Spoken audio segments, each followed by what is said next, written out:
En la clase pasada vimos, en el marco de sistemas que intercambian partículas, cuáles son las condiciones de equilibrio termodinámico en una reacción química, la más sencilla quizás que uno puede pensar, que es una reacción, una transformación reversible entre dos especies. Que como dijimos, bueno, podían representar, por ejemplo, dos isómeros de una determinada composición química que se transforman uno en otro, por ejemplo, absorbiendo energía.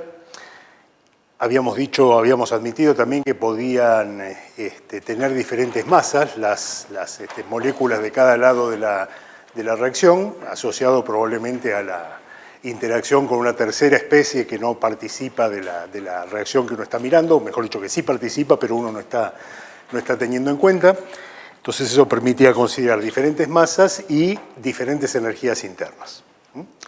Y habíamos visto que la condición, o mejor dicho, una de las consecuencias de imponer el equilibrio termodinámico, que en este caso requiere igualar las temperaturas y igualar los potenciales químicos de las dos especies, implica que la relación entre las densidades en equilibrio de la especie A y la especie B están dadas por esta expresión de aquí, donde los puntos fundamentales son que esto depende de la diferencia de las energías internas, es decir, se favorecen la especie, en el equilibrio se favorece la especie que tiene menor energía interna. Esa diferencia de energías está a su vez pesada por la temperatura, lo cual implica que cuanto mayor es la temperatura, menos influye la diferencia de energía, es decir, más pareja es la distribución de partículas entre las dos especies.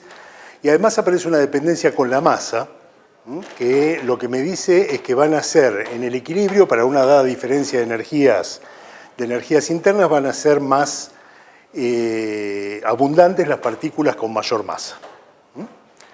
¿Pensaron por qué hay una dependencia con la masa de las partículas de este equilibrio, de esta situación de equilibrio? Es decir, ¿de dónde proviene que las masas más grandes sean preferidas, digamos, en el equilibrio? Se puede ver en el diagrama de fases la hiperesfera que tenés en los momentos, en los radios, tiene un factor de una masa. Exactamente, tiene que ver con el número de estados accesibles al sistema. Para una dada energía, cierto que nuestro problema, la energía que va a tener cada una de las especies está dado por el baño térmico, por la temperatura que yo estoy imponiendo sobre el sistema. La entropía, es decir, el número de estados, crece con la masa, ¿cierto? Entonces al sistema le conviene, hacia la tendencia de maximizar la entropía, que es lo que define el equilibrio termodinámico, le conviene que haya partículas de más masa. Entonces cuando existe la opción, efectivamente, de elegir entre las dos masas, además, por supuesto, de la dependencia con la energía, que eso está metido en otro factor, las partículas preferidas son aquellas que tienen más masa, es decir, la fase preferida es la que corresponde a partículas de más masa. Entonces ahí vemos también un equilibrio no solo determinado por las propiedades energéticas, que en este caso están asociadas con la energía interna, sino también por una cuestión asociada a la maximización de la entropía, directamente asociada a la maximización de la entropía, que tiene que ver con el hecho que para una dada energía, cuanto más masa tienen las partículas, más estados accesibles tienen. Así que, bueno, ese es un caso interesante donde aparece explícitamente la participación de la maximización de la entropía en la condición de equilibrio termodinámico. Voy a aprovechar esta formulita que obtuvimos la vez pasada para hablar de otro sistema. Vamos a pasar muy rápidamente, pero para hablar de otro sistema que también tiene interés en cuanto a la física que hay metida adentro, y que es un sistema también con intercambio de partículas, pero de naturaleza completamente diferente a esta reacción química. Es un sistema en el cual, o por lo menos lo planteamos así, es un sistema en el cual yo tengo dos recipientes. Ahora voy a tener entonces dos subsistemas separados espacialmente. Y estos dos recipientes están conectados por una manguerita, ¿cierto? Es decir, por un canal que me permite intercambiar partículas, ¿sí? Yo me voy a fijar en En el sistema formado por los dos recipientes voy a despreciar el volumen asociado a la manguerita de forma tal de que mi sistema va a estar formado entonces por los dos, el volumen, digamos, del sistema está dado por los dos recipientes estos. La manguerita simplemente me permite que haya partículas del gas que va a llenar estos recipientes que pasen de un recipiente al otro. De forma tal de que justamente el intercambio de partículas va a ocurrir entre los dos recipientes, despreciando qué es lo que pasa adentro de la manguera. Y lo que voy a suponer es que estos dos recipientes están en presencia del campo gravitatorio de la Tierra, en particular a diferentes alturas. Es decir, acá yo voy a poder, voy a dibujar un eje vertical y le voy a asignar a cada uno de los recipientes una altura, Z menos y Z más, por ejemplo.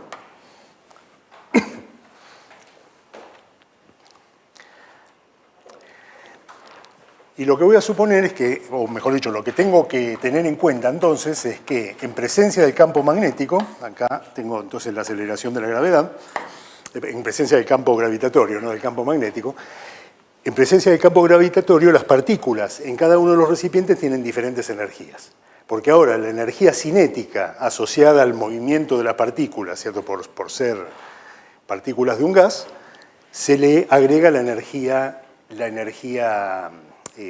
gravitatoria, ¿cierto? Es decir, la energía potencial asociada al campo gravitatorio. Fíjense que si yo hago bueno, ¿cuál es la energía potencial de una partícula en cualquiera de los recipientes? La energía potencial de una partícula, en realidad, en presencia del campo gravitatorio, es directamente la masa de las partículas multiplicada por la aceleración de la gravedad y por la altura a la cual se encuentra cada partícula. Si yo hago la suposición de que, si desprecio, si quieren, el tamaño de los recipientes comparado con la diferencia de altura que hay entre los dos recipientes, yo le puedo asignar la misma altura a todas las partículas en cada uno de los recipientes, como aproximación, obviamente, ¿no?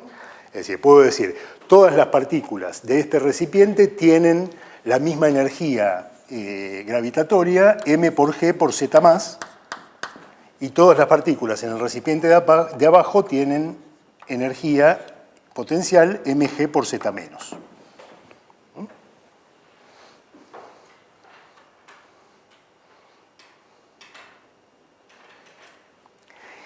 Y dentro de esta aproximación, fíjense que me acabo de construir un problema que es completamente análogo al de la reacción química, ¿cierto? Con la simplificación de que ahora las masas de las partículas son las mismas, porque como son partículas que ahora sí pasan de un recipiente al otro sin cambiar la naturaleza de cada una de las partículas, la masa de las partículas que tengo abajo es la misma que la que tengo arriba. Por eso, de hecho, usé el mismo símbolo M para las dos. Así que en un problema como este, con la aproximación esta de que tengo la misma energía potencial para todas las partículas que están en cada uno de los recipientes, esa energía potencial va a cumplir exactamente el mismo papel que las energías internas que les había asignado a las partículas en la reacción química, ¿cierto? Es decir, un término adicional para cada una de las dos clases, entre comillas, de partículas, las que están en el recipiente de abajo y las que están en el recipiente de arriba, que van a jugar, desde el punto de vista del equilibrio termodinámico, exactamente el mismo papel que las energías internas de las especies químicas A y B que consideramos en el otro problema.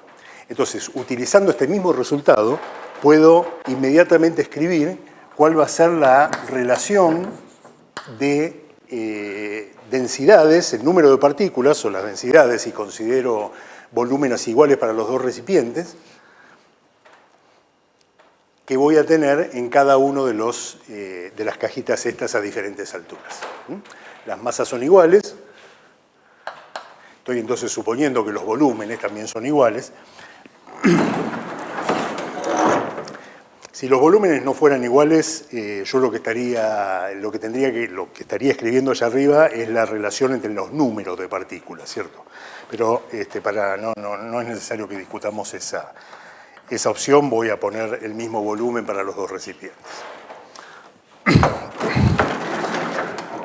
Así que entonces la relación entre las densidades de partículas va a ser directamente E a la menos la energía de las partículas que están en el recipiente de arriba, porque ya estoy poniendo el n más en el numerador. La vez pasada había escrito esto con el signo cambiado, ¿no? Pero bueno, ahora la pongo así porque parece incluso un poco más natural ponerlo de esa manera. ¿Sí?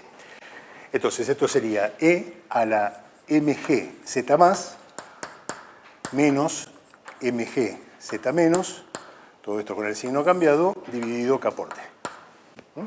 Es decir, la relación entre las densidades es E a la menos mg sobre k por t por la diferencia de las dos alturas, z más menos z menos.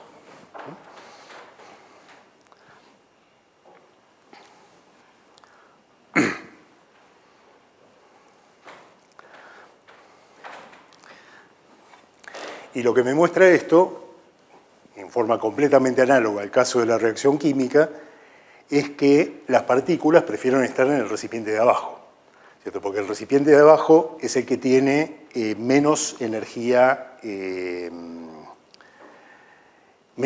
potencial, ¿sí? Es decir, menos energía cinética, ¿sí? Sí, sí. Menos energía gravitatoria. Entonces lo que tengo es una relación exponencial entre las densidades de los dos recipientes, favoreciendo entonces la presencia de partículas en el recipiente que está más abajo. De nuevo, la relación o la diferencia de esta altura está pesada por la temperatura, obviamente con el factor mg, que indica que la diferencia de densidades va a ser tanto más grande cuanto más baja sea la temperatura. Entonces, si yo bajo la temperatura, las partículas tienden a acumularse en el recipiente de abajo. Y acá también aparece una dependencia con la masa, pero ahora que nada tiene que ver con la dependencia de la masa con la masa que hablábamos antes, ¿no? Esto simplemente me aparece la masa acá simplemente porque la energía gravitatoria depende de la masa. Y esto lo que me dice es que cuanto más pesadas sean las partículas, de nuevo va a haber más acumulación en el recipiente de abajo. Es decir, de nuevo hay una competencia en este caso, entre la temperatura y la masa de las partículas. Cuanto más temperatura, tiendo a tener al sistema distribuido más homogéneamente, cuanto más masa, ¿cierto? Tiendo a concentrar las partículas en el recipiente de abajo. ¿Sí?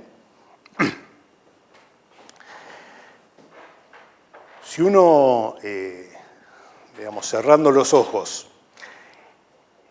extiende este resultado, piensa que en realidad acá no es importante que yo tenga recipientes, podría pensar, de hecho, en una columna de este gas y pensar en recipientes, digamos, imaginarios como pequeñas capitas, digamos, como las pequeñas capitas a diferentes alturas a lo largo del recipiente o en la dirección vertical del recipiente. No sería demasiado difícil mostrar que entonces en una columna de gas a una dada temperatura yo debería tener una distribución exponencial de la densidad de partículas a lo largo de la columna. Es decir, uno esperaría a partir de este resultado que la densidad como función de la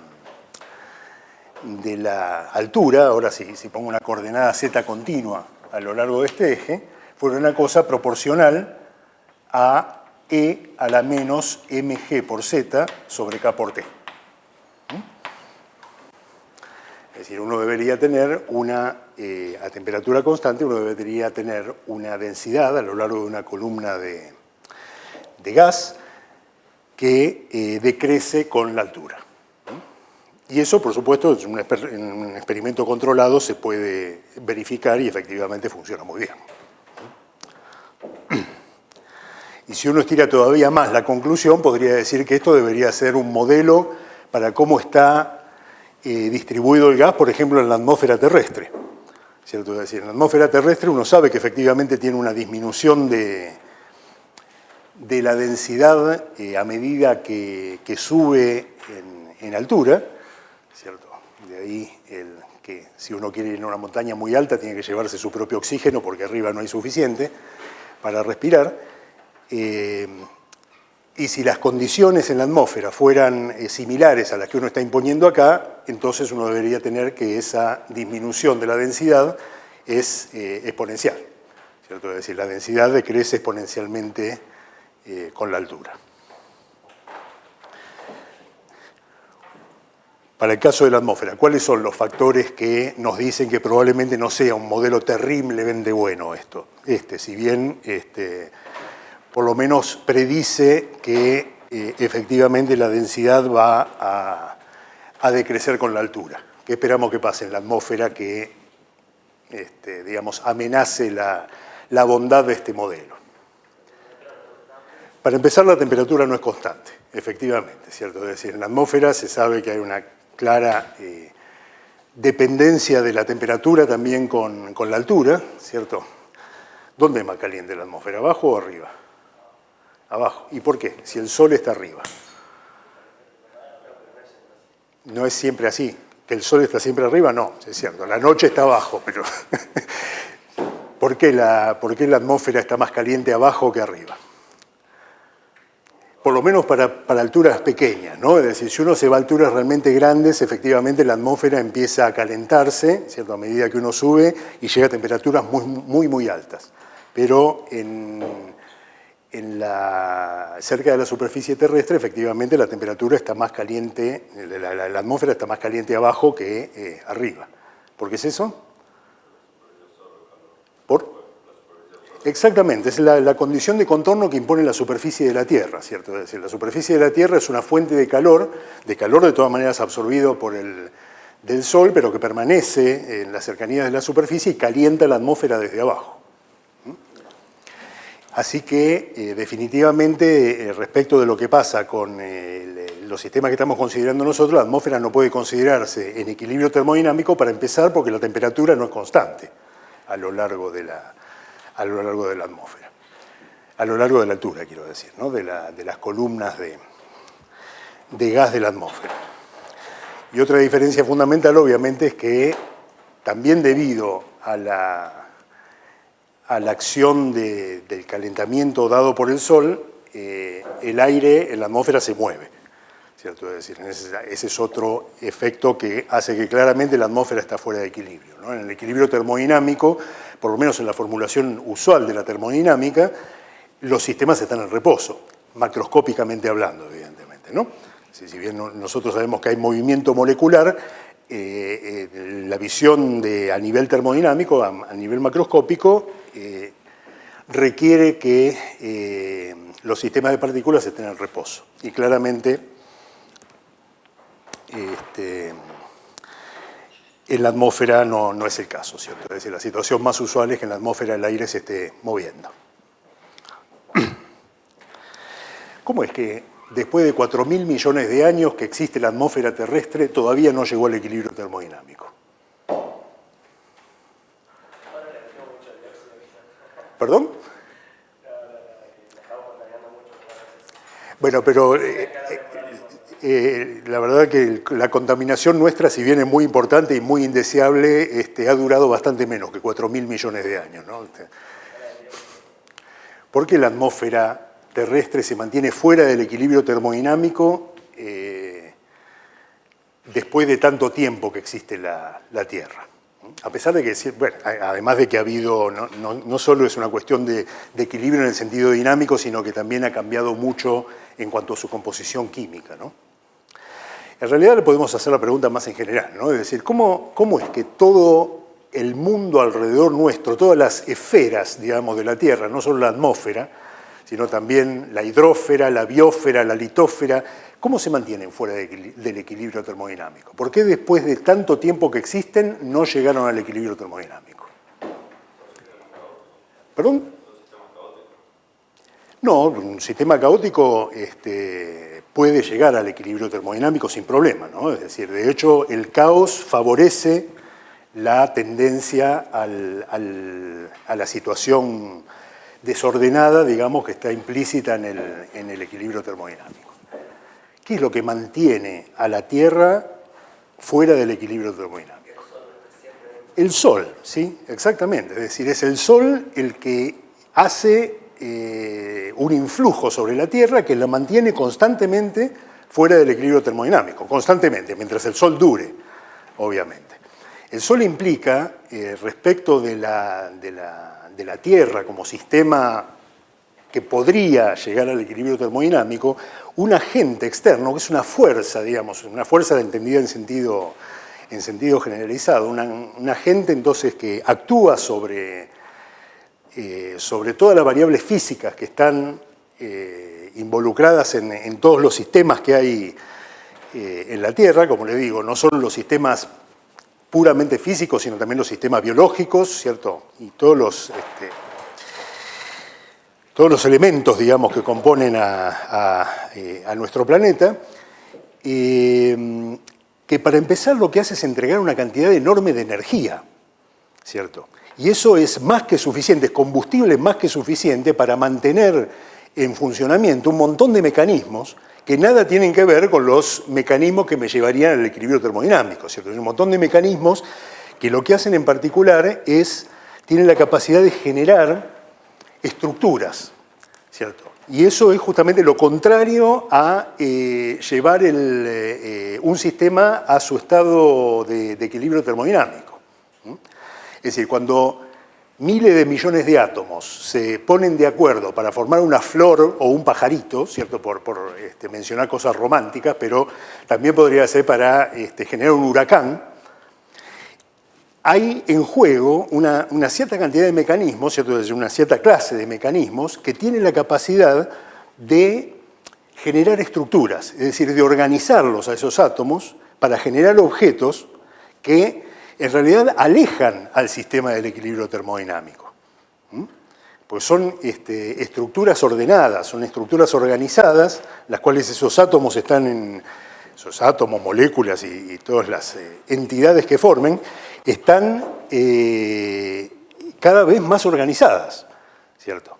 La sola existencia de los seres vivos implican que en la naturaleza existe una serie de mecanismos que son capaces de organizar a la materia, ¿cierto? Y que van claramente en la dirección contraria del equilibrio termodinámico. Y fíjense que para lograr eso no solo necesito mantener funcionando a esos mecanismos, lo cual requiere energía, sino que además necesito una gran fuente de entropía, ¿cierto? Porque en estos procesos que me organizan a la materia, yo lo que estoy haciendo es destruir un montón de entropía. Estoy ordenando la materia y eso implica llevar a mi sistema a un conjunto de estados mucho más chico del que podría tener si yo permitiera que los átomos se movieran libremente. Entonces yo necesito, además de la fuente de energía que me provee el Sol, necesito una fuente de entropía que por supuesto también provee el Sol y que es la que permite que uno pueda, digamos, organizar a la materia en la dirección o llevar a la materia en la dirección contraria a lo que sería el equilibrio termodinámico. Fíjense que de hecho la energía que recibe la Tierra, todo el sistema de la Tierra, del Sol, al final es disipada en el espacio, ¿cierto? Es decir, tiene que haber un equilibrio, de hecho, entre la energía que se recibe y la energía que se disipa, porque si no la Tierra se estaría calentando continuamente, ¿cierto? Es decir, ya viviríamos en un infierno imposible de soportar, ¿sí? Entonces, en realidad el equilibrio de energía, por lo menos en grandes escalas de tiempo, es perfecto, ¿cierto? La Tierra no acumula la energía que recibe del Sol, ¿sí? Pero sí la usa, ¿sí? Para los mecanismos que hay en acción en la Tierra, usan esa energía, que después al final se disipa, para disminuir su entropía, ¿sí? Es decir, para crear estructuras cada vez más complicadas. Y es el Sol el que compensa también esa destrucción de entropía que ocurre en la Tierra, ¿sí? los fenómenos que ocurren en el Sol son de escalas tan enormes, ¿cierto?, que compensan, pero con creces, cualquier disminución de la entropía que haya en la Tierra. De forma tal de que si uno considera el conjunto del sistema compuesto por el Sol y la Tierra, la entropía de todas maneras va a crecer. Y eso, por supuesto, metiendo a todos los planetas juntos, ¿no? a todo el sistema solar. Pero bueno, la discusión ciertamente se puede hacer solo con el Sol y con la Tierra. Así que, digamos, la Tierra, y lo mismo ocurre con los planetas, lo que pasa es que la Tierra tiene la ventaja de tener la biosfera, ¿cierto?, donde es muy evidente la destrucción de entropía cuando se crean seres vivos, funcionan, ¿cierto?, es decir, se mantienen fuera del equilibrio, no llegan a la famosa muerte térmica que se predice para el universo a largo plazo, funcionan gracias a que el Sol compensa cualquier tipo de destrucción de entropía que uno haga que los mecanismos estos hagan para generar estructuras en los planetas. En la Tierra hay un mecanismo adicional, también de generación de energía y de entropía, que es bastante menos importante, pero que juega un papel en algunos procesos, sobre todo geológicos, que tienen que ver con la acumulación de material radiactivo que hay en el interior de la Tierra. El material radiactivo justamente radia, ¿cierto? Y los procesos de radiación son procesos, algunos de ellos, muy lentos, ¿cierto? De forma tal de que en el interior de la Tierra hay material radioactivo que todavía no decayó desde la formación de la Tierra, ¿cierto? Todavía no cayó radiactivamente desde la formación de la Tierra. Y esa radiación, que todavía sigue funcionando, implica una fuente de energía y también de entropía que es fundamental en algunos procesos que ocurren en el interior de la Tierra. Ni se comparan en escalas de magnitud con lo que viene del Sol, pero en algunos procesos determinados, en particular los procesos que mantienen, por ejemplo, las rocas en el interior de la Tierra en estado líquido, se supone que en gran medida es debido justamente a las radiaciones, ¿cierto? Así que a ese nivel, en esa parte, digamos, del sistema formado por la Tierra, hay otra fuente que tiene que ver también con la formación del sistema solar, ¿cierto?, con el material radiactivo que quedó en el interior de la Tierra cuando la Tierra se formó. Bueno, pero basta de filosofía de la termodinámica y vamos a seguir con lo nuestro. Lo que vamos a hacer ahora es extender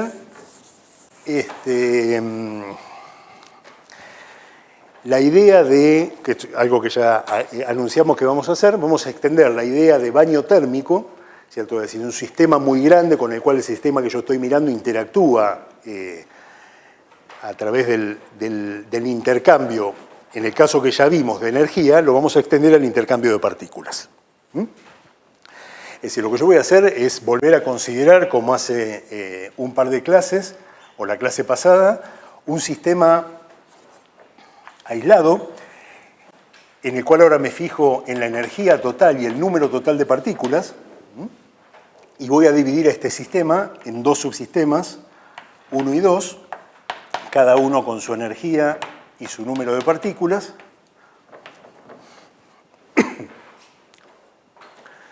De forma tal de que E0 es E1 más E2 y N0 es N1 más N2.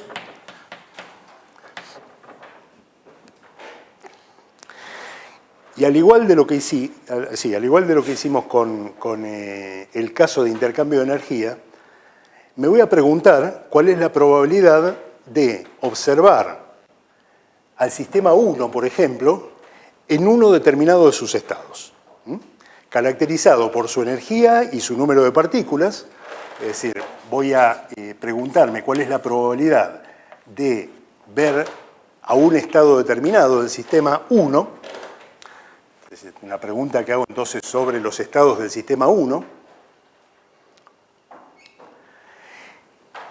habiendo especificado cuál es la energía de ese estado, a la cual voy a llamar epsilon omega, y ahora voy a especificar también cuál es el número de partículas que tiene el subsistema 1 en ese estado que estoy mirando.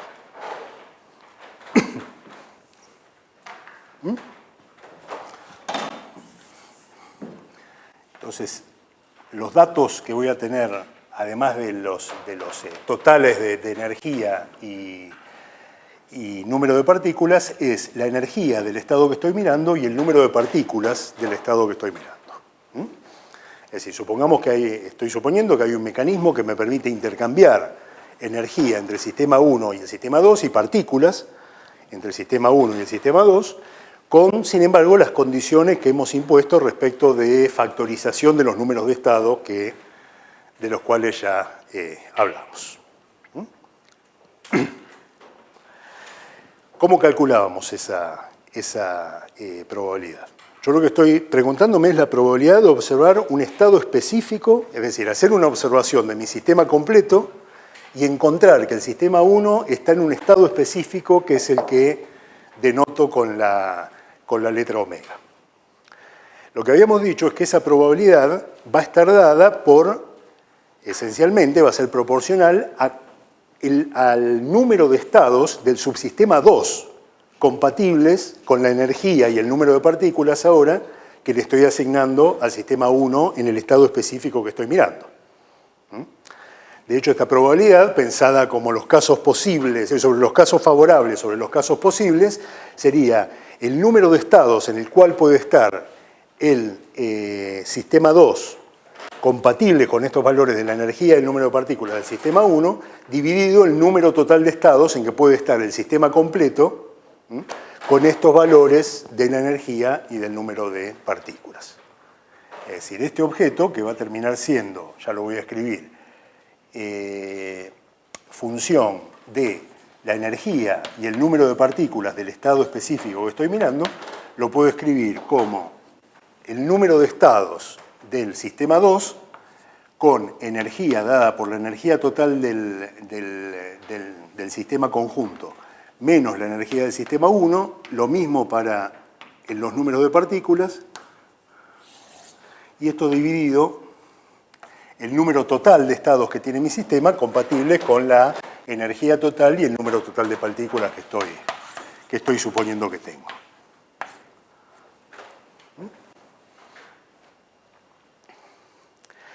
Y esto es completamente análogo a lo que habíamos hecho en el caso de solo intercambio de energía.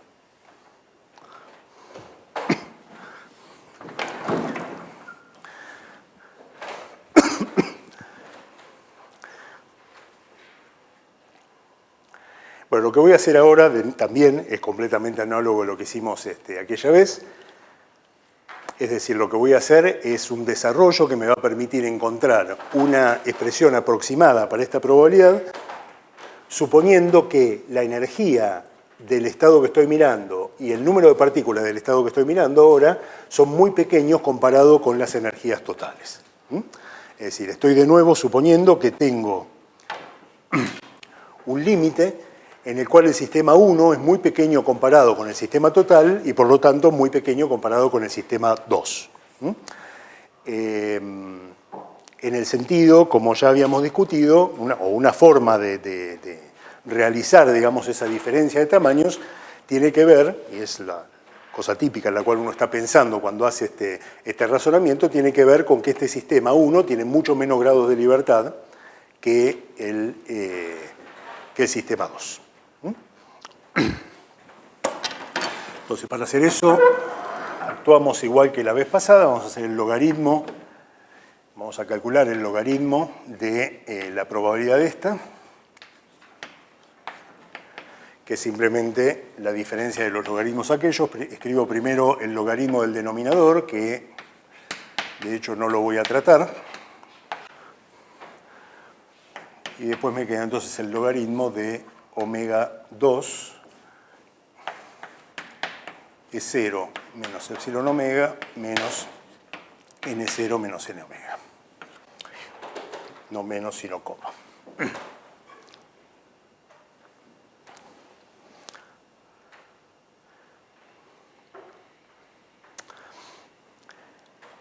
Y ahora voy a hacer un desarrollo de esta expresión en dos variables, ¿cierto? Un desarrollo de Taylor de esta expresión en dos variables. La energía del estado que estoy mirando y el número de partículas de ese estado.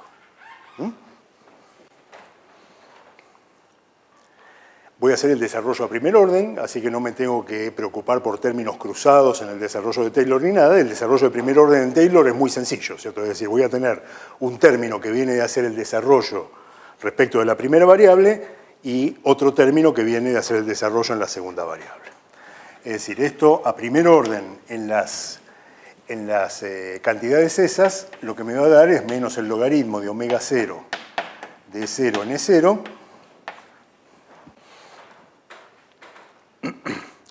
y ahora voy a tener entonces dos términos. Estoy, recuerdo, desarrollando alrededor de estas dos cantidades iguales a 0, ¿no? Es decir, suponiendo justamente que son pequeñas respecto de E0 y N0 respectivamente.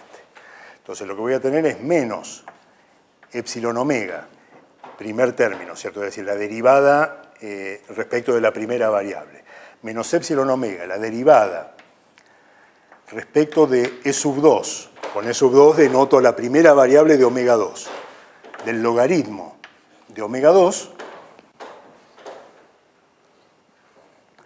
menos n omega por la derivada del logaritmo de omega 2 respecto de su segunda variable, que es el número de partículas en el sistema 2.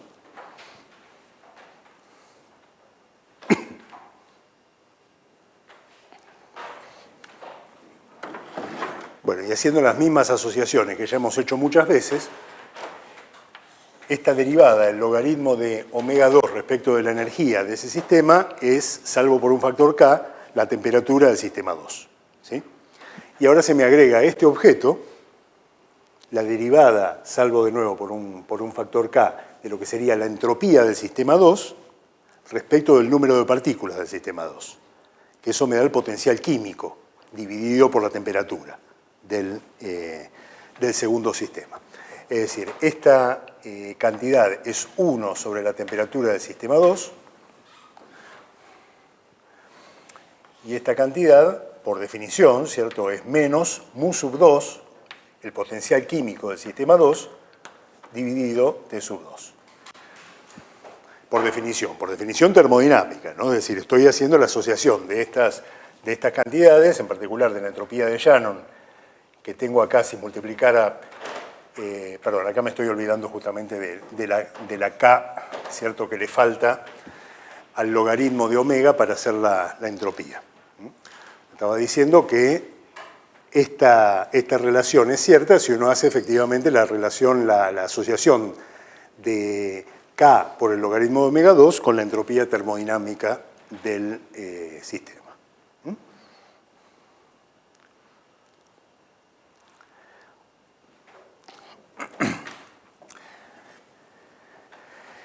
Si ahora rearmamos entonces esta probabilidad, es decir, calculamos la exponencial de la expresión esta, lo que me va a quedar de estos dos términos son exponenciales, una exponencial como la que tenía en la probabilidad canónica, dada por la energía sobre K por la temperatura del sistema 2 con un signo menos, es decir, E a la menos epsilon omega sobre KT, KT2 en principio, y ahora voy a tener un factor adicional que es la exponencial de este término. La exponencial de este término, fíjense que tiene el signo contrario, ¿cierto? Porque tengo un signo menos de haber hecho el desarrollo de Taylor, pero además tengo otro signo menos que proviene de la definición del potencial químico. En todo caso, esta exponencial de acá va a tener la forma E a la más n omega. Bueno, déjenme dejar un poquito más de espacio. N omega, multiplicando entonces en el exponente, por mu sub 2 dividido KT2.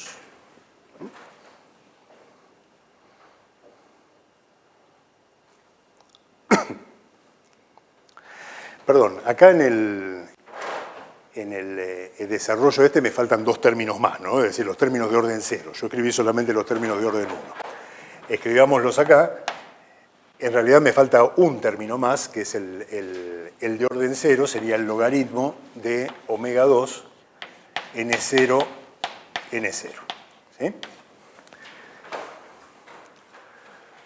Este es el término de orden 0, entonces, en el desarrollo, que corresponde simplemente a especificar el término que estoy desarrollando en el punto central del desarrollo. Esto me da este logaritmo, y entonces ahora tengo, y estos son los dos términos de primer orden.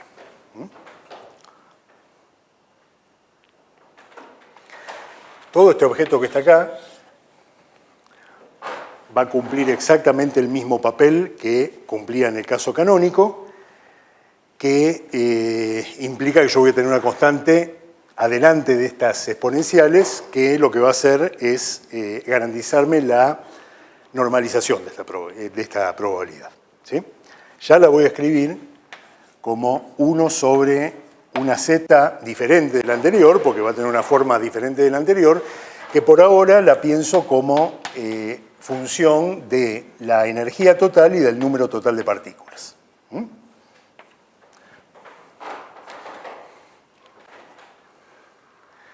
Pero que después va a terminar siendo función de otras cantidades, o me va a convenir pensarla como función de otras cantidades.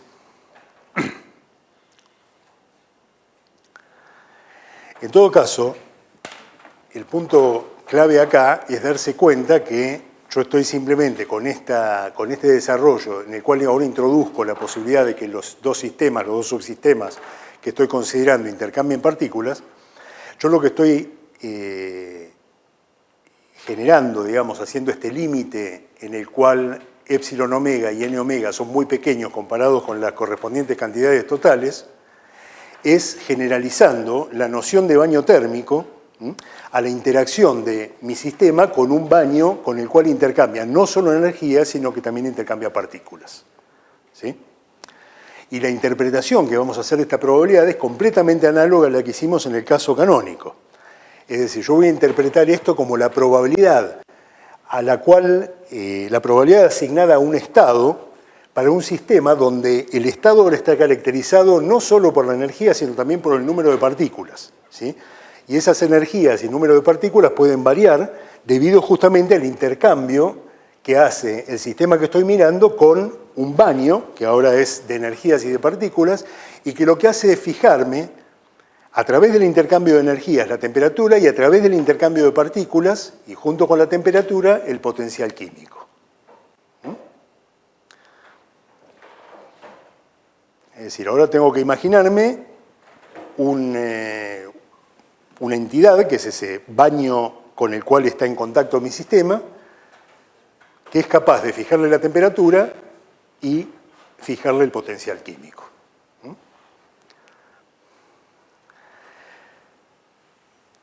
Fíjense que, a diferencia del baño térmico, esta construcción que estoy haciendo ahora es bastante abstracta, ¿cierto? Sobre todo por el hecho de que uno no tiene en el laboratorio una forma muy obvia de decir, me armo un sistema que me va a servir como baño de partículas, al cual yo le fijo desde afuera el potencial químico, y ese baño a su vez le va a fijar el potencial químico a través del intercambio de partículas al sistema que yo finalmente estoy mirando.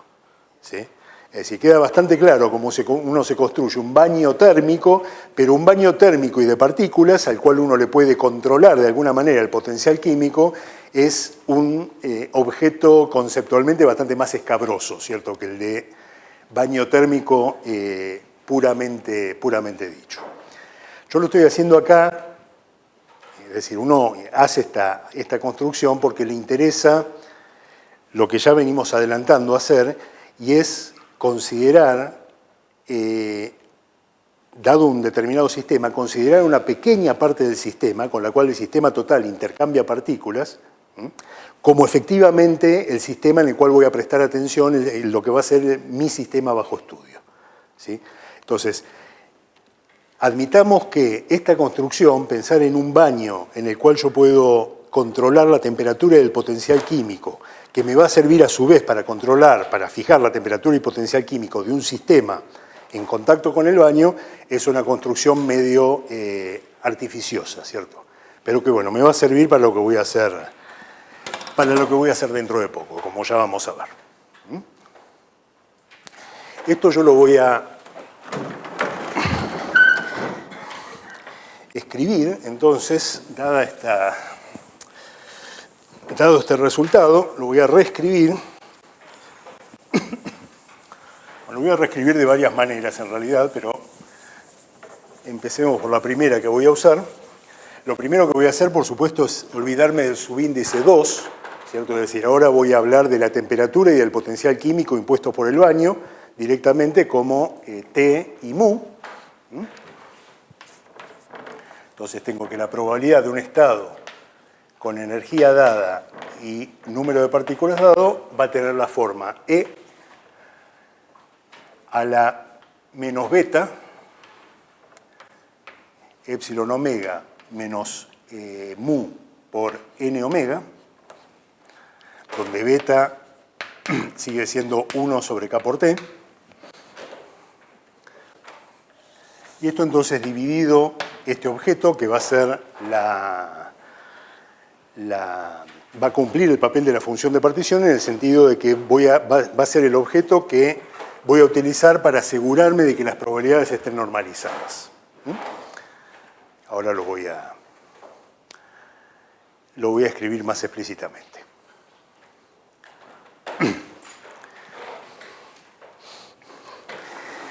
En todo caso, dada esta nueva situación microscópica, ¿cierto?, o estadística, en la cual estoy permitiendo que el sistema intercambie energía y partículas con un baño térmico, me define una nueva colección de probabilidades, un nuevo ensamble, me define, ¿cierto?, un nuevo conjunto de estados accesibles para el sistema, cada uno con su probabilidad. Los estados accesibles ahora están caracterizados por su energía y el correspondiente y un determinado número de partículas. Y la probabilidad ahora tiene esta forma en la cual se me meten, por un lado, la temperatura que me fija el baño térmico y por otro lado el potencial químico que me fija el baño térmico. El ensamble, entonces el conjunto de sistemas que yo me armo pesando cada uno de los estados, ahora caracterizados por su energía y el número de partículas. Con esta expresión de acá es lo que se llama, como ya adelantamos, el ensamble gran canónico.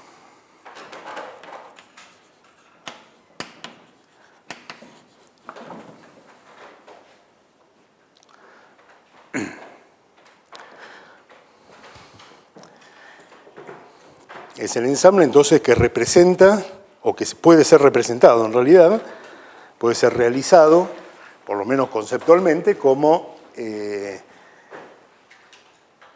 conjunto de estados o las probabilidades sobre un conjunto de estados en el cual el sistema varía tanto su energía como el número de partículas.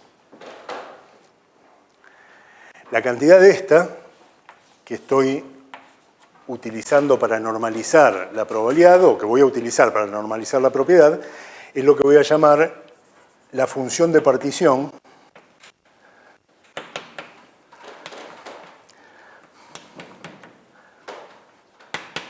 gran canónica.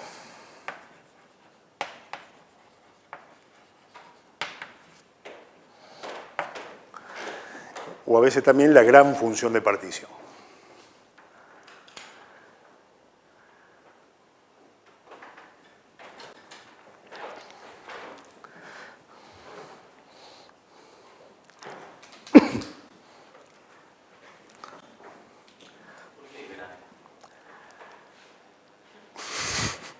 ¿Por qué gran?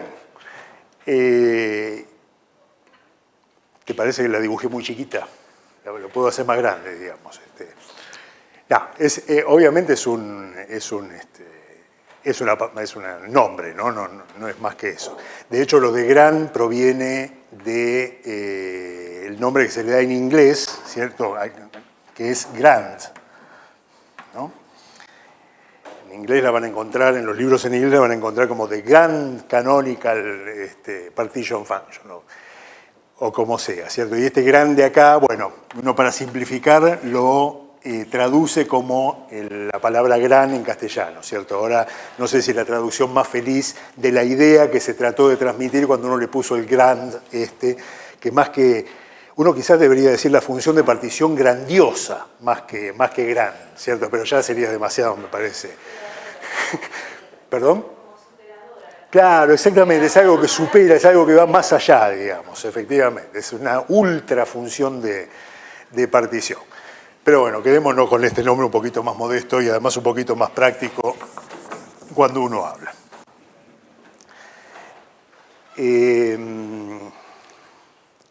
¿Cuánto vale la función de partición? La función de partición es la cantidad que tengo que utilizar para normalizar estas probabilidades, ¿sí? Así que en realidad la gran función de partición tiene la misma forma que la función de partición normal, digamos, la función de partición canónica, solo que ahora lo que tengo que sumar son las exponenciales que tienen no solo el término que va con las energías, sino también el término que va con el número de partículas. Es decir, la función de partición gran canónica es una suma sobre todos los estados, pero ahora teniendo presente que los estados sobre los cuales estoy paseando en esta suma no solo son los estados de todas las energías posibles, sino también son todos los estados, son los estados con todos los números de partículas posibles, por lo que puede pasar mi sistema. Y de nuevo, tengamos en cuenta que esto no es una suma sobre energías y sobre el número de partículas, sino que es una suma sobre los estados.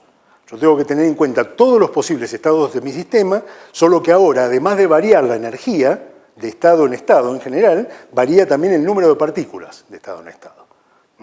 Ahora vamos a hacer, en un ratito, vamos a hacer el cálculo de esta cantidad para un gas ideal, ¿sí? Y lo que voy a estar considerando son gases que tienen no solo todas las energías posibles, sino que además son gases que tienen una partícula, dos partículas, tres partículas, así hasta el infinito. Van a ser entonces los términos que van a contribuir, son esos los términos que van a contribuir a estos estados. Ya vamos a verlo explícitamente.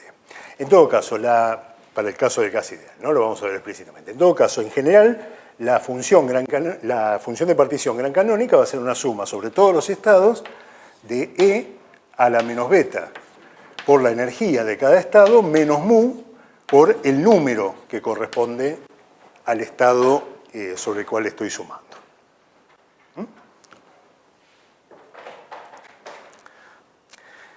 Así vista, la función de partición es una función de beta y mu, ¿cierto? Es decir, de la temperatura que me está fijando el baño térmico y del potencial químico que me está fijando el baño térmico.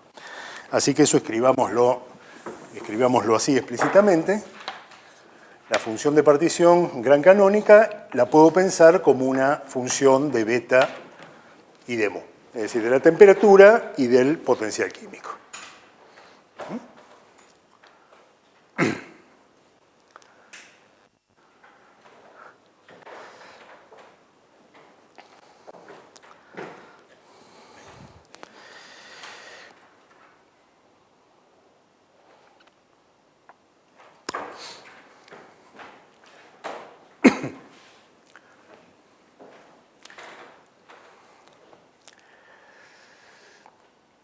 A veces por cuestiones de conveniencia en el cálculo, ¿cierto? Y de hecho nosotros vamos a pasar por eso, por utilizar esa convención, se suele introducir una variable, se suele, mejor dicho, combinar a la temperatura y al potencial químico en una cantidad diferente, a la cual voy a denotar con la letra Z minúscula, que es E a la beta por mu.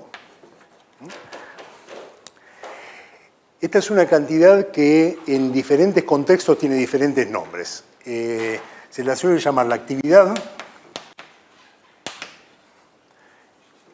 respecto de algunos fenómenos, en otros contextos se la llama también la fugacidad.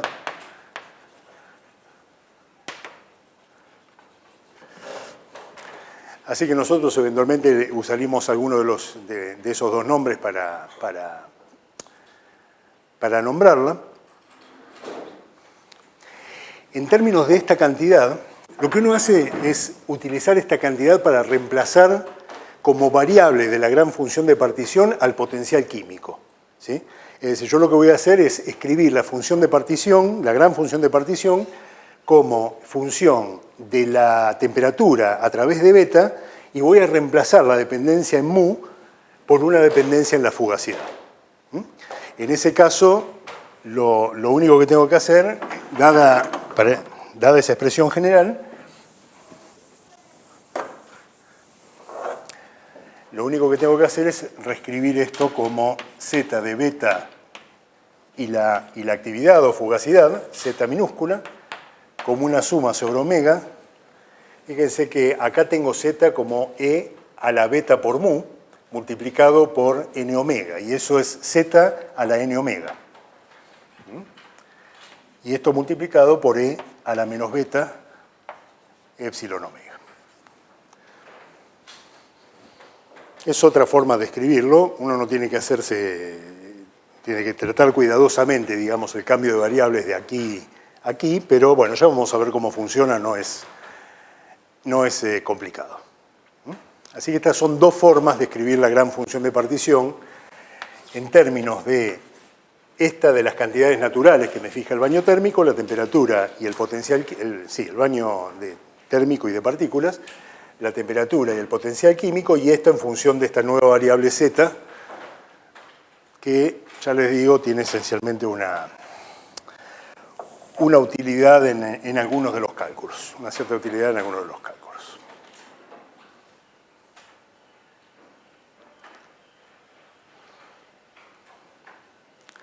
Bueno, lo que vamos a hacer ahora es una serie de pasos que son análogos a los que hicimos en el caso del ensamble canónico. Es decir, voy a partir de la gran función de partición, mostrar cómo puedo efectivamente calcular cantidades termodinámicas de este sistema. Cantidades que ahora me van a quedar en función de la temperatura y del potencial químico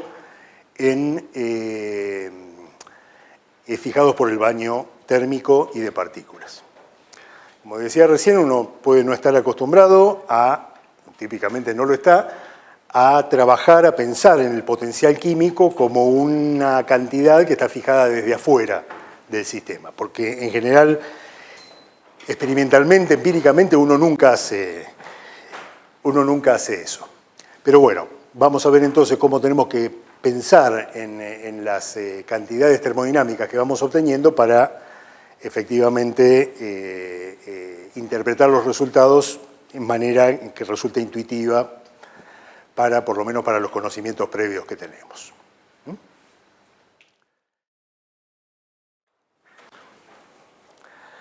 Bueno, ¿qué podemos hacer con la gran función de partición? Una primera observación es que, como decíamos antes, ¿cierto? Estos estados tienen que ahora recorrer todas las energías posibles y todos los números de partículas posibles para el sistema que estoy mirando. Una cosa que puedo hacer es dividir esta sumatoria de forma tal de que en cada paso considerar todos los estados que tienen un determinado número de partículas del sistema. Es decir, divido a los estados estos en colecciones donde cada clase corresponde a un determinado número de partículas. Me fijo entonces primero en los estados que corresponden al sistema con una partícula sola, a los estados que corresponden con dos partículas y así sucesivamente. Es decir, lo que voy a hacer acá es simplemente dividir esta sumatoria en dos contribuciones. La contribución que viene de variar el número de partículas desde 1 en general hasta infinito, y después hacer una suma sobre los estados que voy a denotar de la forma omega n, es decir, los estados que corresponden a un número de partículas fijo. Es decir, por cada valor de n que tengo acá, en esta sumatoria de aquí voy a considerar los estados en los cuales el sistema tiene el número n minúscula de partículas determinado. ¿Sí? Obviamente lo que tengo que sumar es lo mismo que voy a sumar allá. Ahora el número de partículas es n para cada uno de estos estados y la exponencial que tengo que considerar de la energía es menos beta por epsilon, y acá voy a poner omega n justamente para hacerlo compatible con esta notación, ¿cierto?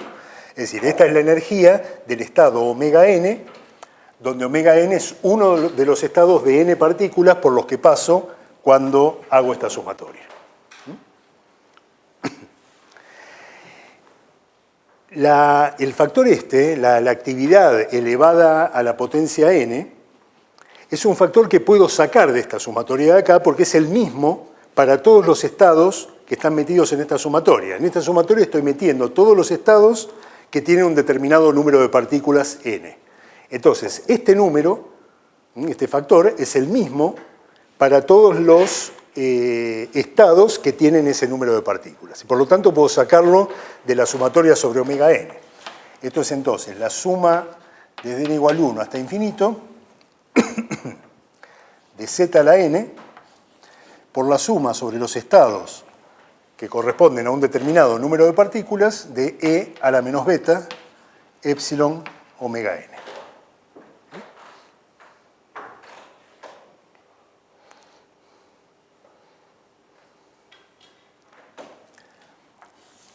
¿Y qué es esto?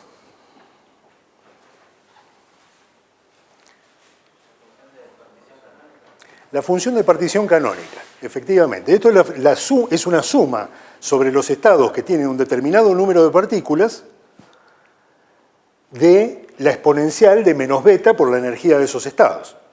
Esto es, por definición, la función de partición canónica para n partículas. ¿Sí? Así que yo voy a escribir esto como la suma desde n igual 1 hasta infinito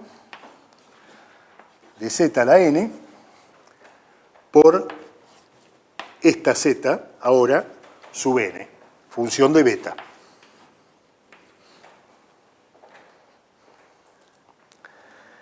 Entonces, si para un sistema determinado yo ya construí, como de hecho hemos hecho para algunos sistemas, la función de partición canónica, función de la temperatura y del número de partículas que tiene el sistema, que ahora es una variable en esta suma, ¿cierto? En los sistemas que teníamos antes, en el canónico, el número de partículas estaba fijo, pero la función de partición es función de ese número. Ahora lo que tengo que hacer simplemente para hacer esta suma es considerar la situación canónica, la función de partición canónica, con n variable para hacer una suma sobre los valores de n multiplicado por la potencia esta, es decir, alguna especie de combinación geométrica, digamos, de las funciones de partición que tengo calculadas para n con el factor que ahora depende del potencial químico a través de la actividad, ¿cierto? Es decir, la cantidad z es la que tiene al potencial químico, recordemos, e a la mu por beta. Así que esta es una forma práctica de calcular la gran función de partición, ¿cierto? Porque la gran función de partición entonces la puedo poner como esta combinación de las funciones de partición canónicas. Acá yo puse muy alegremente una suma desde 1 hasta infinito, ¿sí? Pero nosotros vamos a ver explícitamente sistemas, y nos van a interesar particularmente sistemas en los cuales n de hecho en esta sumatoria puede no cubrir todos los valores posibles de los números enteros. Es decir, puede no ser posible hacer variar n desde 1 hasta infinito, ¿sí? Así que en realidad, para ser un poquito más correctos en estas expresiones, voy a poner directamente una suma sobre n, sin especificar los límites, ¿sí? Digamos que los límites para n en esta sumatoria van a ser los límites permitidos, cosa que puede depender del sistema que uno está mirando. Así que por ahora dejémoslo expresado como una cosa así medio, bueno, justamente sin especificar los límites de la suma, y en cada caso particular veremos sobre qué conjunto de valores de n corresponde hacer la sumatoria esta. Bueno, entonces, como digo, esta es una forma práctica de calcular la gran función de partición, sobre todo si uno ya tiene calculado para un sistema determinado las funciones de partición canónicas. Bueno, ¿para qué vamos a usar la función de partición? La función de partición la vamos a usar, la gran función de partición la vamos a usar de forma muy similar a lo que hicimos en la formulación canónica. Dadas las probabilidades, y ahora dada la forma que tiene la gran función de partición, que está escrita allá arriba, una cosa que puedo hacer, exactamente igual que hice en el canónico, es calcular la energía media que va a tener mi sistema, ¿sí? En función de las probabilidades estas que me dan justamente cuál es la probabilidad de tener un estado de una determinada energía. Lo que voy a hacer acá es entonces sí, una suma sobre todos los estados del sistema de la energía de cada uno de los estados multiplicado por la probabilidad. Esta es la definición de la energía media. Y si ahora escribo explícitamente la forma de la probabilidad, lo que voy a tener es una suma sobre los estados de la energía de cada estado por los factores exponenciales estos, en los cuales ahora se me mete también la parte con el potencial químico. Y esto dividido la gran función de partición, E, es decir, la suma sobre todos los estados de E a la menos beta, epsilon omega, menos mu, n omega.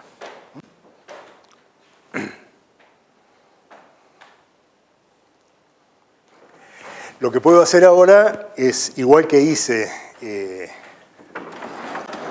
aquí más abajo, expresar a la gran función de partición y también el término que tengo arriba, el coeficiente que tengo como numerador, lo puedo expresar como función de la actividad. Es decir, puedo escribir esto como la suma sobre omega de la energía de cada estado multiplicado por z al número de partículas que tengo en cada uno de los estados por E a la menos beta epsilon omega. Y lo mismo en el denominador, en la función de partición. Z a la n omega por E a la menos beta epsilon omega. Entonces, si pienso la gran función de partición como función de z y beta, fíjense que esto es menos la derivada respecto de beta del logaritmo de la gran función de partición, función de beta y z.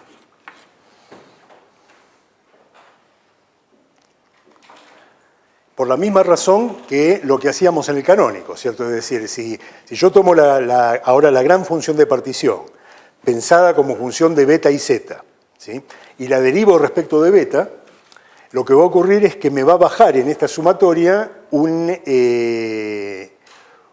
epsilon omega, que me da el epsilon omega que tengo acá. Si además lo que estoy haciendo es la derivada del logaritmo, a ese factor que tiene ahora los epsilon omega multiplicando, ese factor que tiene ahora los epsilon omega multiplicando va a quedar dividido por la propia gran función de partición, es decir, que voy a obtener efectivamente esta expresión.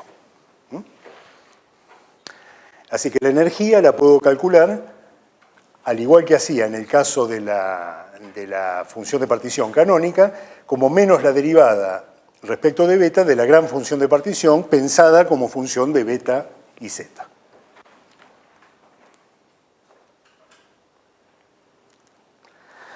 Ahora, para este sistema, en el cual yo estoy asumiendo que puede pasear por estados de diferente número de partículas, al igual que calcular la energía media, puedo calcular el número medio de partículas que va a tener el sistema.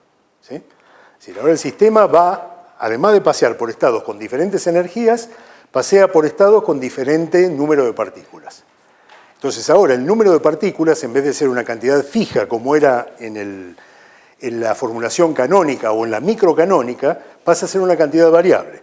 Y entonces voy a calcular el número medio de partículas que tiene el sistema en contacto con el baño térmico y de partículas. El número medio, entonces, de partículas que tiene el sistema, para el cual voy a usar con un abuso de notación la misma letra que usaba para el número total de partículas, pero lo mismo hice con la energía cuando pasé del microcanónico al canónico, va a ser simplemente la suma sobre todos los estados del número de partículas en cada estado multiplicado por la probabilidad de ese estado. Es decir, en términos de la gran función de partición, una expresión análoga a esta que tengo aquí, esto va a ser la suma sobre todos los estados del número de partículas en cada uno de los estados multiplicado por la actividad al número de partículas E a la menos beta epsilon omega, y esto dividido por la gran función de partición.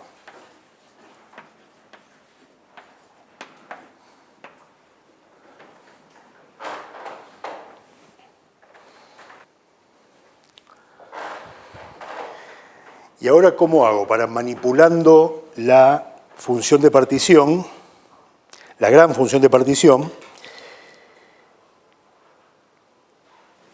¿cómo hago para obtener esta cantidad?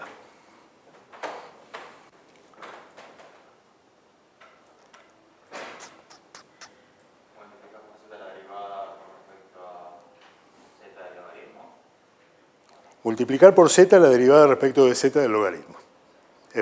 La derivada respecto, sí, del z minúscula, no del logaritmo. Efectivamente, ¿cierto? Es decir, lo que tengo que hacer, ahora lo vemos con algún detalle, es hacer, ahora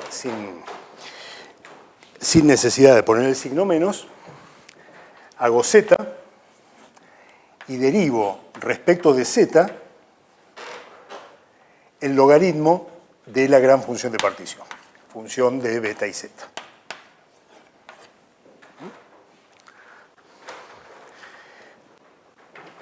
Fíjese que cuando derivo respecto de la actividad la gran función de partición, que es este denominador que tengo acá, me baja efectivamente un n omega, pero z me queda la n omega menos 1, ¿cierto? Y es por eso que tengo que multiplicar el resultado de hacer esto por un z para compensar el menos 1 que me quedó al hacer la derivada aquella. De nuevo, como estoy derivando el logaritmo de la gran función de partición, la gran función de partición me va a quedar en el denominador y, bueno, recupero efectivamente esta expresión. Así que acá tengo entonces dos expresiones que me permiten calcular ahora para este sistema en el cual varían de estado en estado tanto la energía como el número de partículas, la energía media, con una expresión que es completamente análoga a la que teníamos en el caso canónico, y ahora el número de partículas como una derivada respecto de la otra variable de z, que dicho sea de paso, para hacer estos cálculos correctamente tengo que pensarla como función de beta y z, no de beta y mu, ¿cierto? Porque si la pienso como función de beta y mu, voy a tener problemas al hacer, por ejemplo, la derivada respecto de beta, la derivada parcial respecto de beta de aquí, que me va a hacer bajar un mu adicional, un n omega, ¿cierto? Acá adicional, que no quiero tener en la expresión para la energía. Es decir, estas dos expresiones son correctas si uno piensa a la gran función de partición como función de beta y de la actividad z. Pero bueno, no hay ningún problema en hacer esto, ¿no? Yo puedo escribir con las expresiones que teníamos antes a z como función de beta y z, la gran función de partición como función de beta y z, y hacer estas cuentas para obtener los números medios los valores medios para la energía y para el número de partículas. Ahora lo vamos a hacer en un momento para un caso específico. Bueno, la cosa no termina acá. Dadas las probabilidades estas, yo puedo también calcular la entropía de Shannon. Recordemos la entropía de Shannon dada como menos K por la suma sobre todos los estados de P omega por el logaritmo de P omega.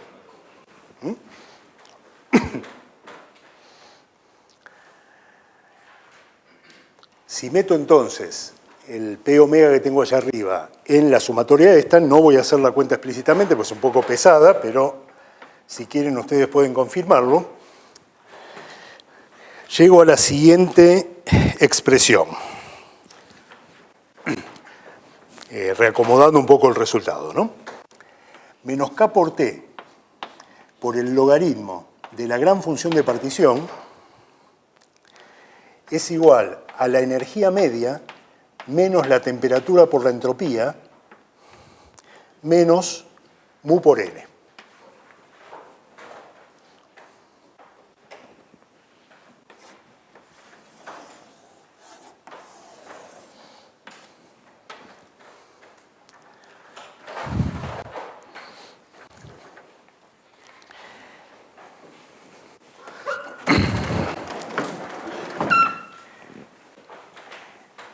Lo que tengo en esta expresión de acá es la generalización de una relación similar que habíamos obtenido en el canónico, ¿sí?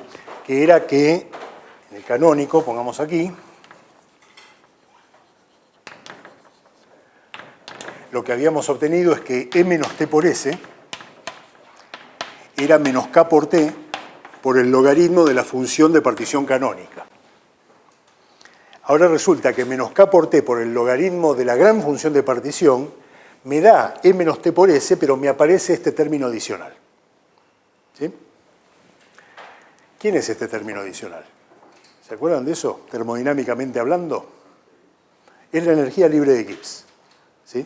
Lo que tenemos acá es la diferencia entre la energía libre de Helmholtz y la energía libre de Gibbs.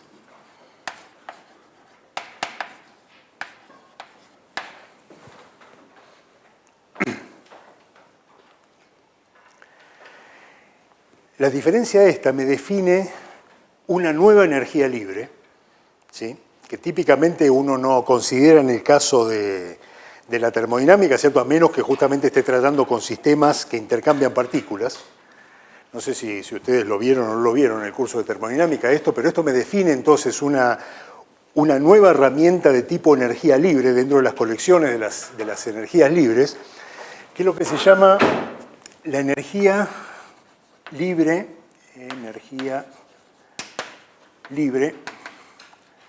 o también potencial de Landau.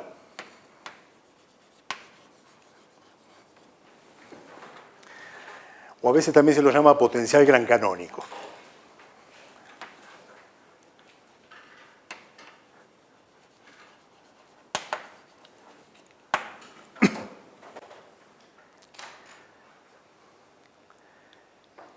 Y que desde el punto de vista de la termodinámica funciona igual que cualquiera de las otras energías libres, como por ejemplo la de Helmholtz y la de Gibbs. Yo ahora puedo utilizar esta cantidad para calcular otras cantidades termodinámicas a partir de haciendo derivadas de esta cantidad respecto de sus variables naturales. ¿Cuáles son las variables naturales desde el punto de vista de termodinámico de este potencial gran canónico? A propósito, para denotar el potencial gran canónico vamos a usar la letra tita mayúscula. Ustedes pueden encontrarse otras notaciones porque como no es una cantidad que se use muy frecuentemente en la termodinámica, no hay una notación única bien preestablecida como ocurre para la de Helmholtz y la de Gibbs. Entonces yo voy a poner tita mayúscula.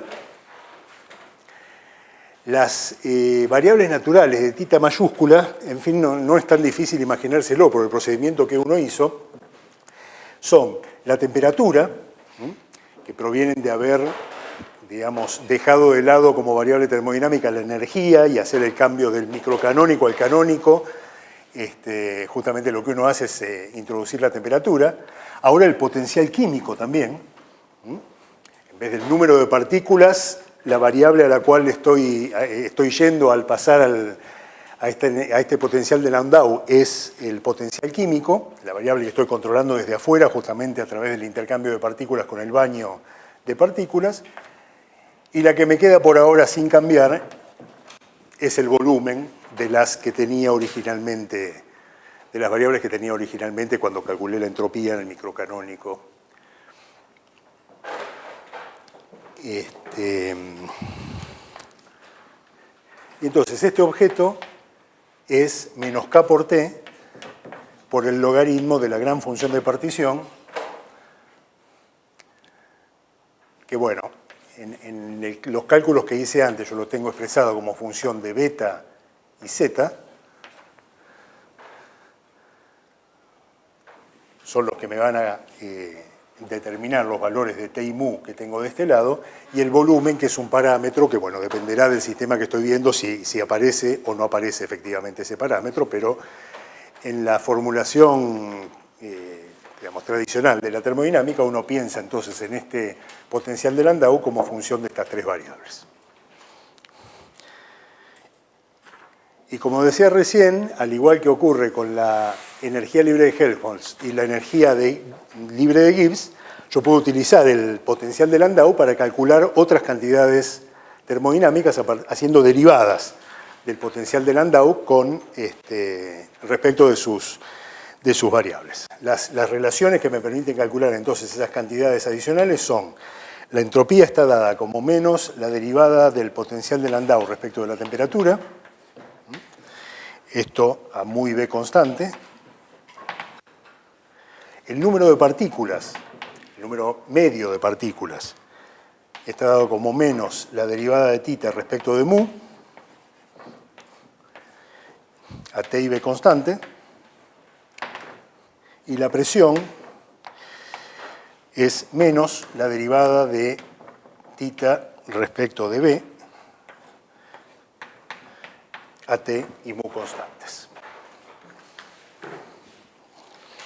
Esas son entonces las relaciones termodinámicas que a partir del potencial de Landau me permiten calcular variables termodinámicas como presión, número de partículas y entropía.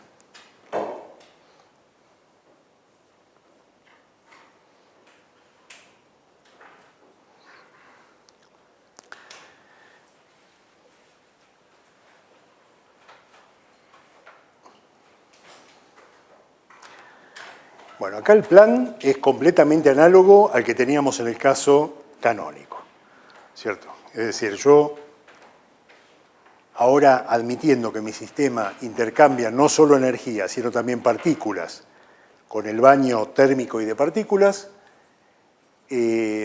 voy a calcular la gran función de partición, y la gran función de partición me va a permitir, por un lado, como con las expresiones que estaban escritas antes, calcular la energía media del sistema y el número medio de partículas del sistema. Acá, después de borrar, me quedó solamente el número medio de partículas, pero recordemos que la energía la calculo como menos la derivada de la gran función de partición respecto de beta, igual que con la canónica. Dada la función de partición, tengo acceso directo al potencial de Landau, menos k por t por el logaritmo de la gran función de partición.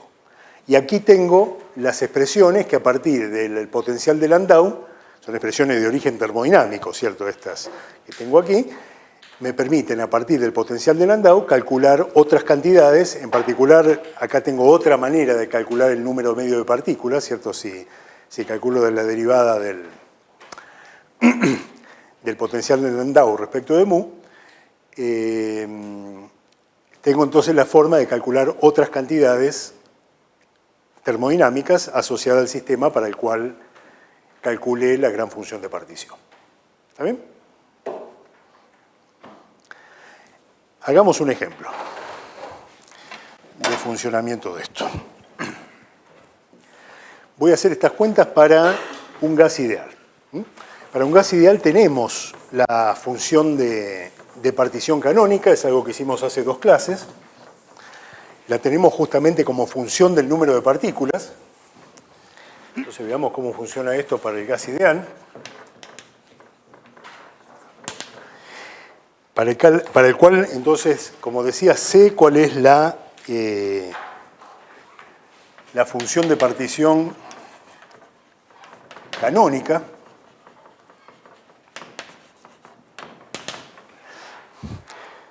Por supuesto, como función del número de partículas, ahora me interesa, ¿cierto? Es decir, porque para calcular la gran función de partición tengo que hacer la suma de estas funciones de partición variando el número de partículas. Recordemos que en todo caso que esto es b a la n sobre n factorial, y acá tenemos 2πm sobre h cuadrado beta a la 3n sobre 2.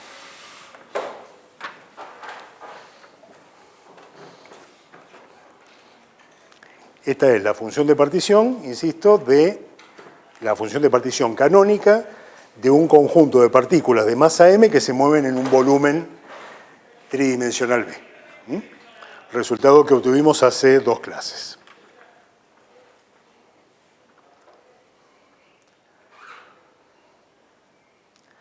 Con lo que vimos hace un ratito, yo puedo directamente calcular, utilizando este resultado, la función gran canónica, la función de partición gran canónica.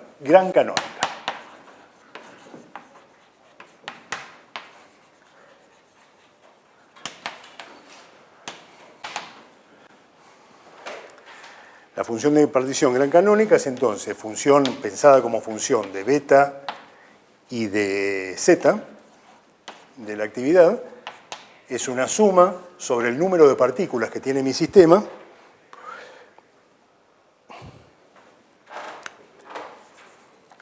de z a la n por la función de partición canónica, función de beta.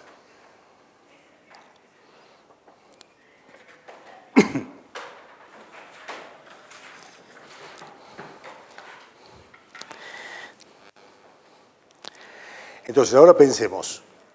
Estamos hablando de un gas ideal, ¿cierto? Es decir, de un conjunto de partículas que, mediante algún mecanismo, intercambian no solo energía con el baño térmico que lo rodea, sino también partículas. ¿Sí? ¿Entre qué valores puede variar n para hacer esa sumatoria? Es decir, yo voy y miro mi sistema. ¿Cuántas partículas puede encontrarme que tiene mi sistema? 3,5, 4,7. ¿Cómo? Enteras, efectivamente. Incluyendo el 0 o sin incluir al 0. Incluyéndolo. Lo tenés escrito ahí en el apunte. Es que yo también la sé esa.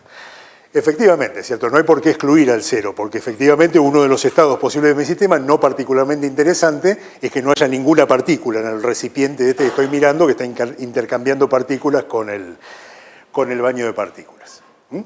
Así que acá efectivamente voy a hacer la suma desde 0. Y la voy a hacer hasta infinito, porque en principio mi baño térmico de partículas debería ser capaz de proporcionarme un número arbitrario de partículas. ¿Sí? Así que en este caso no hay por qué limitar el límite superior de esta sumatoria. El límite termodinámico yo puedo tener todas las partículas que quiera en el sistema. El baño térmico no me impone ninguna, el baño térmico de partículas no me impone ninguna restricción.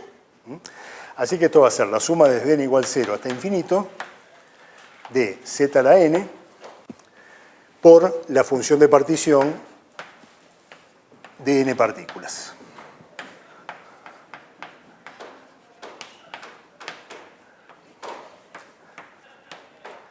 A la 3n sobre 2. ¿Cuánto me da esto?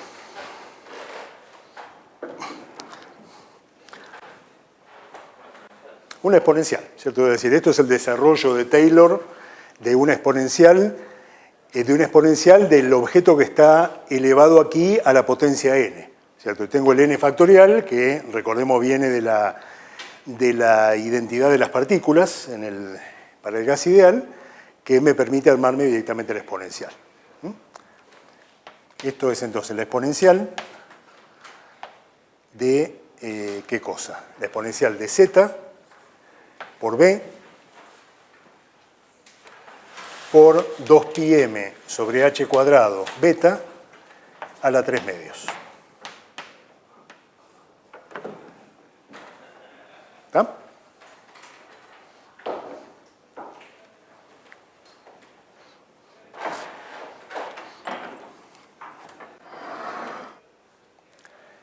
Bien, entonces utilicemos esto para calcular propiedades de este sistema.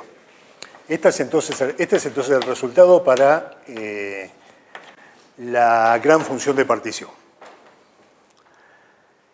¿Qué podemos calcular primero? A ver, que es lo que tengo acá calculado primero. Bueno, definitivamente lo primero que podemos calcular y que resulta muy fácil justamente por la forma exponencial que tiene esta expresión es el potencial de Landau. ¿Sí? Potencial de Landau, recuerden que en sus variables termodinámicas naturales debería ser función de T, de mu y del volumen. Para este sistema efectivamente tengo una variable que es el volumen que me aparece explícitamente acá. El potencial de Landau es menos K por T por el logaritmo de Z. Que acá es particularmente fácil de calcular justamente por la forma exponencial de la gran función de partición. Esto me va a dar menos K por T por el exponente. ¿Sí? Estoy haciendo el logaritmo de ese exponencial. Y al exponente lo voy a escribir ya en las variables que pretendo tener para el potencial de Landau. Voy a tener a Z, que es E a la beta por mu. Tengo además el volumen, y acá tengo 2πm por K por T, es decir, reemplazo al beta por 1 sobre K por T, dividido h al cuadrado, y esto a las 3 medios. Bueno, perdón, acá el beta también tendría que haberlo reemplazado por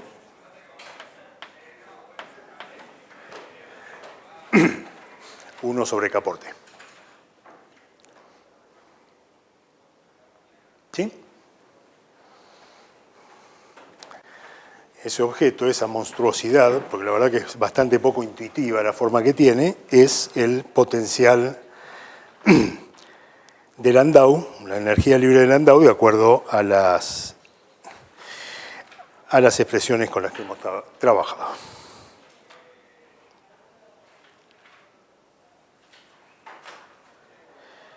Muy bien. Bueno, y ahora lo que puedo hacer es calcular cantidades termodinámicas con las expresiones que había escrito antes. La primera que voy a calcular es el número medio de partículas. Recordemos que yo escribí el número medio de partículas como z por la derivada de la gran función, o del logaritmo de la gran función de partición respecto de z. ¿Sí?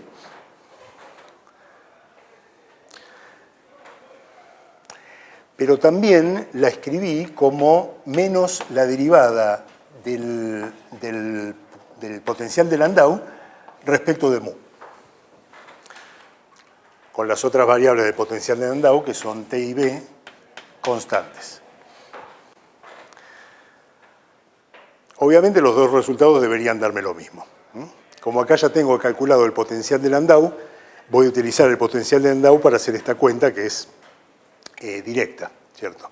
Porque hacer la derivada de θ respecto de mu es hacer la derivada esta, ¿cierto? La derivada de esta exponencial. Al hacer la derivada de esta exponencial respecto de mu, me baja como factor 1 sobre K por T, que me va a simplificar a este K por T de acá, y además tengo un signo menos que me simplifica este signo menos de acá. ¿Sí? Así que la derivada de esta es muy sencilla y es E a la mu sobre K por T por el volumen 2πm kt sobre h cuadrado a la 3 medios.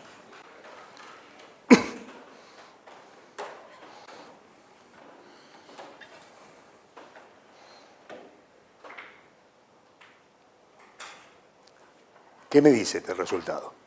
Este resultado lo que me está diciendo es, si vos tenés un gas ideal que está en contacto con un baño térmico que fija su temperatura T y con el que además intercambia partículas fijando su potencial químico mu, entonces el número medio de partículas que vos vas a encontrar en tu sistema es este objeto. ¿Está bien? Poco intuitivo, definitivamente, ¿no? Pero poco intuitivo, de nuevo, porque uno no entiende muy bien qué significa fijar el potencial químico. ¿Sí? Por alguna razón, con la temperatura no tiene ese problema, con el potencial químico sí tiene ese problema. De todas maneras, si uno va y compara con el resultado que obtuvimos hace 2 clases, que era el potencial químico como función del número de partículas en el canónico, En el canónico lo que nosotros podíamos hacer era calcular la energía libre de Helmholtz. Y haciendo una derivada de la energía libre de Helmholtz respecto de una de sus variables naturales, que es el número de partículas, uno obtiene el potencial químico. ¿Sí? ¿Cómo era la fórmula esa? Escribámosla por acá. El potencial químico es la derivada de F respecto de N, el potencial químico sobre T probablemente, ¿no? La derivada de F respecto de N. Y quizás hay algún signo menos o no. ¿Alguien lo tiene por ahí eso como para seleccionarnos? Yo no sé. Es así. ¿Cómo? ¿Sin la T? Tiene que estar por las unidades, me parece, la T. ¿Eh? No, sin K. Mu sobre T por df. Perfecto. Es decir, en el canónico nosotros habíamos hecho esta cuenta. Canónico, recordemos que yo tengo fijo el número de partículas, ¿cierto? En el canónico habíamos hecho esta cuenta en la cual derivábamos la función de la energía libre de Helmholtz respecto de una de sus variables naturales, el número de partículas, y con eso obteníamos mu. ¿Sí?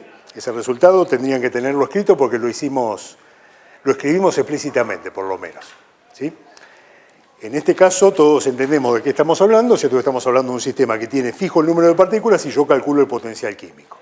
Acá lo que estoy haciendo es trabajar en una formulación donde mi variable es el potencial químico, porque es lo que yo estoy controlando con el baño térmico. Y a partir de eso obtengo el número de partículas como función de mu y t.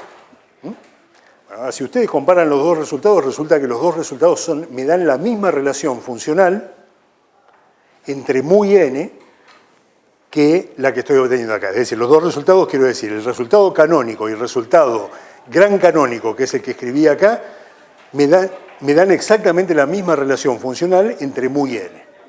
Es decir, si yo invierto, me animo a hacerlo sí porque es bastante fácil en realidad, ¿no? Si yo invierto acá la relación que hay entre n y mu, que es simplemente mu igual a k por t por el logaritmo de n sobre b, estrictamente vamos a escribirlo como lo teníamos en la clase donde vimos el canónico, menos k por t, acá me queda el logaritmo de b sobre n por 2pi mkt sobre h cuadrado a la 3 medios, donde el logaritmo afecta todo esto. Esta expresión, entonces, que es la inversa de la que acabamos de obtener acá, en el sentido de que es mu como función de n, esta es exactamente la misma expresión que habíamos obtenido en el canónico haciendo esta cuenta. ¿Qué es lo que tenemos acá entonces? Tenemos una nueva evidencia, esta vez por primera vez en la formulación gran canónica, de la equivalencia de ensambles. ¿Sí? Es decir, estamos partiendo de dos situaciones que son diferentes desde el punto de vista microscópico, son diferentes desde el punto de vista estadístico. Antes teníamos un baño térmico y ahora tenemos un baño térmico y de partículas, y que sin embargo me llevan a las mismas relaciones entre las cantidades termodinámicas, con la diferencia de interpretación que corresponde. En el caso canónico teníamos fijado el número de partículas y calculamos el potencial químico, y en el caso gran canónico lo que tenemos fijado es el potencial químico por el baño térmico y calculamos el número medio de partículas, que ahora ya no está más fijo porque mi sistema barre estados con diferentes números de partículas, pero con la misma relación funcional entre mu y n.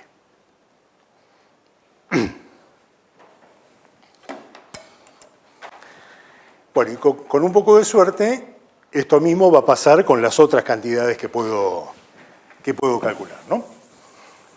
La otra que vamos a hacer acá es la presión.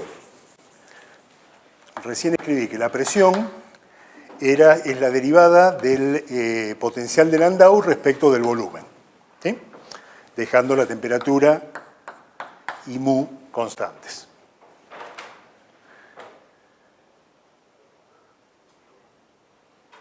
Con un signo menos, ¿no?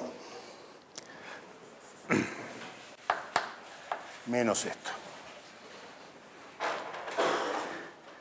Bueno, y esta cuenta es todavía más trivial que la otra, ¿no?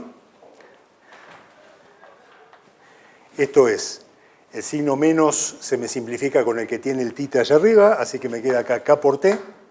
Y la derivada respecto del volumen es, bueno, todo lo que multiplica al volumen, porque justamente θ es proporcional al volumen. E a la mu sobre K por T por 2pi mkt sobre h cuadrado a la 3 medios.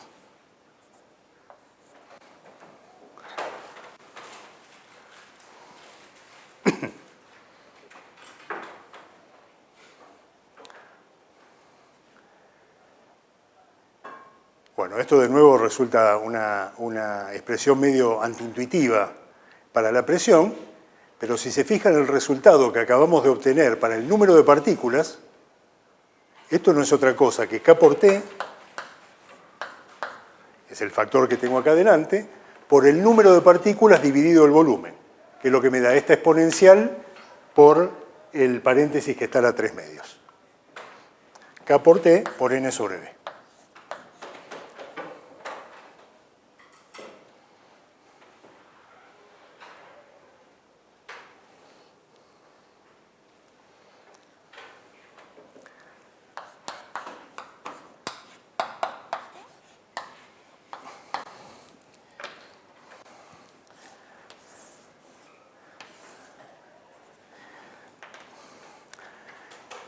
Y ya a esta altura, bueno, este era el resultado esperado, ¿no? Es decir, si hubiéramos obtenido otra cosa sería definitivamente muy alarmante.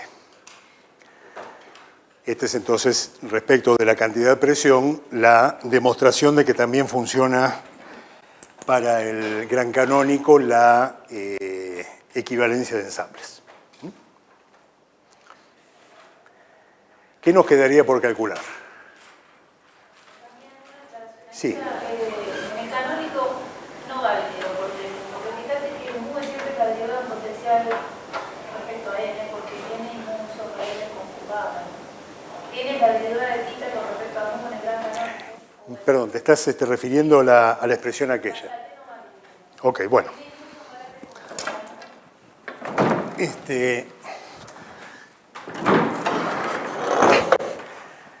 Corrijámoslo, pero bueno, ustedes pueden fijarse después cuál es la expresión correcta, ¿cierto? Es decir, cómo obtengo mu como función como una derivada de f respecto del número de partículas. Sí, es posible que la... Absolutamente, sí. Yo había dicho algo sobre las unidades, pero de hecho mu y f tienen las mismas unidades, son las dos energías, ¿no? Y acá estoy derivando respecto de una cosa que no tiene unidades, así que seguramente es esta la expresión correcta. Gracias.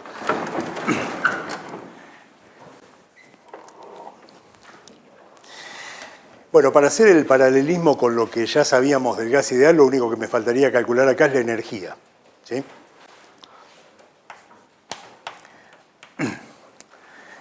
Y para la energía no tengo una expresión dada como derivada de la energía libre, ¿cierto? Porque si derivo respecto de la temperatura, la energía libre me da la entropía, pero sí tengo la expresión que me dice que la energía debería ser menos la derivada del logaritmo de z respecto de beta. ¿Está bien? Entonces lo que tendría que hacer es recuperar la expresión que tenía para el logaritmo de z y hacer su derivada respecto de beta. Esto va a ser menos la derivada respecto de beta del logaritmo de z que lo tengo escrito por acá arriba. Sería e a la beta mu. Ojo, ahora tengo que pensar en z expresado como función de beta y z. ¿Sí? Así que esto sería menos la derivada respecto de beta de z por b por este objeto que es 2pi m sobre h cuadrado beta, ¿sí? A la 3 medios.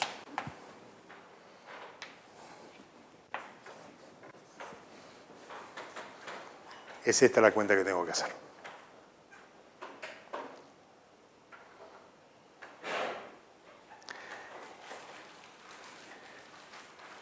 ¿Y cuánto me da esto? 3 medios.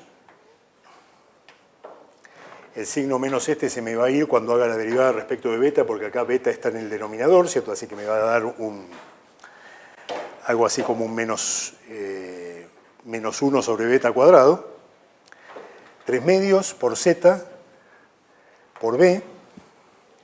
Este objeto, vamos a escribir el factor este separado para no confundirnos con esto. Y acá en realidad lo que me va a quedar es con ese signo menos, ¿cierto? Que se me simplificó por tener al beta en el denominador. Tenía un beta a la 3 medios, ¿sí? Así que lo que voy a obtener cuando haga la derivada es en realidad un beta a la 5 medios, a la menos 5 medios. Voy a meter, igual que tenía antes, el beta acá, con lo cual me queda beta a la 3 medios y además me queda un 1 sobre beta del 5 medios. Esa es la forma en que me conviene escribirlo.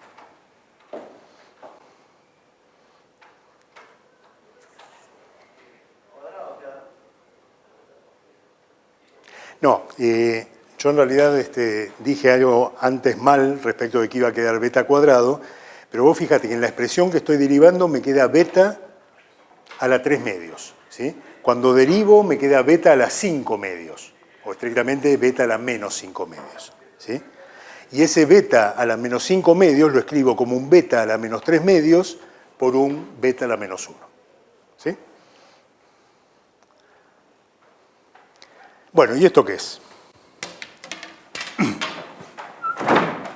Si de nuevo vemos el resultado que obtuve para el número medio de partículas, el número medio de partículas es justamente esto. Así que esto es 3 medios de n por kt.